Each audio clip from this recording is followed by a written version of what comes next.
compte aujourd'hui près de 11 000 habitants. Donc c'est vrai que le centre, vous allez le voir, a gardé un aspect de village en fait. Mais cette commune s'étend sur 5 112 hectares, donc ce qui est très important. Et sur ce vaste territoire, nous avons un hameau qui s'appelle les Valayans. Et les Valayans font partie intégrante de Pernes, donc ça vient un petit peu gonfler les chiffres, mais c'est devenu quand même un village à part entière. Et en 1936, la ville comptait déjà 36 fontaines publiques. À ce moment-là, le conseil municipal de Pernes a demandé l'autorisation au président de la République de changer le nom de Pernes en Pernes-les-Fontaines. Et comme c'était complètement justifié, ça a été accepté. Alors, on va commencer la visite par un petit voyage au cœur du Moyen-Âge.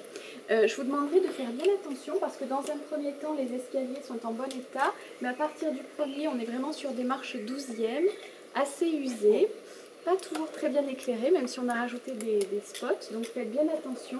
Est-ce que je peux demander au dernier de repousser la porte pour éviter qu'il y ait des visiteurs? Merci beaucoup. Vous pouvez me suivre. Ici, on est au 3e étage de la tour Ferrande. Alors cette tour, elle a été construite apparemment au XIIe siècle et on pense que ce sont les chevaliers de l'ordre de l'hôpital qui ont construit la tour. Mais avec cette tour, il y avait tout un ensemble de bâtiments. Ce n'était pas une tour esselée. Ce que l'on sait, c'est que la tour va devenir la propriété du seigneur des Baux de Provence, de Barral des Baux, au XIIIe siècle. Et son fils, qui s'appelait Bertrand, va commander cet ensemble de fresques pour une occasion un petit peu spéciale. C'est à l'occasion de son mariage. Et ça, je vous en dirai plus à la fin de la visite. Alors ici, c'est une fresque, donc les artistes ont utilisé la technique de la fresque. Donc dans un premier temps, ils ont piqueté tout le support. Un personnage qui porte une petite couronne végétale. Malheureusement, on ne connaît pas l'identité de ce personnage.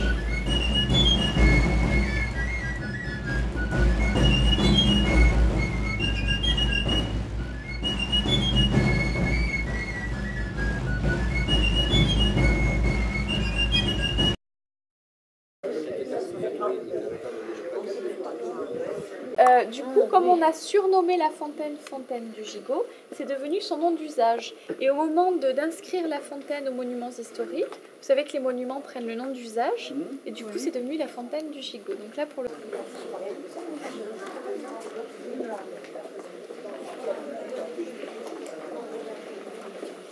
elle conservait son petit lavoir, et c'est un lavoir qui est rabaissé. C'est-à-dire que les femmes travaillaient à genoux pour laver le linge et donc elles protégeaient leurs genoux avec une petite pièce qu'elles couvraient de paille ou même d'un petit coussin. Voilà.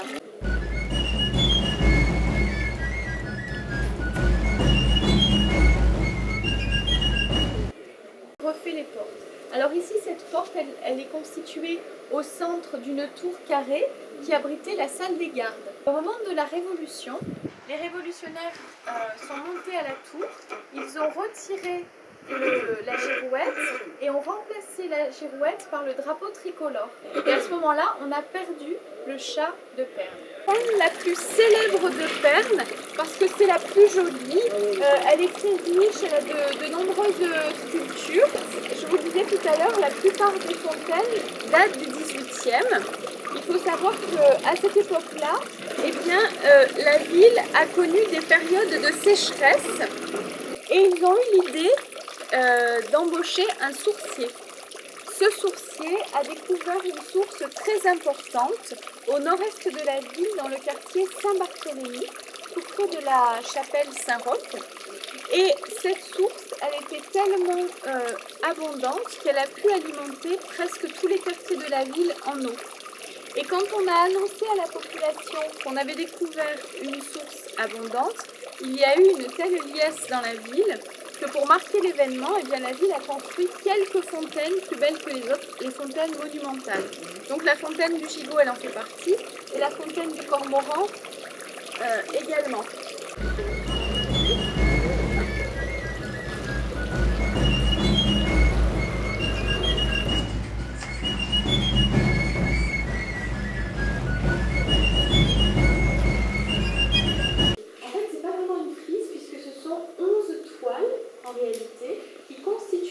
l'église. Et vous voyez qu'entre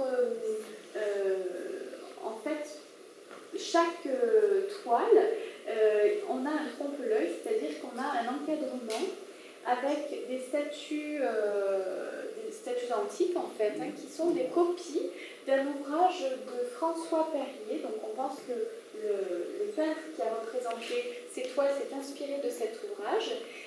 Et justement, le peintre en question n'a pas signé. Donc,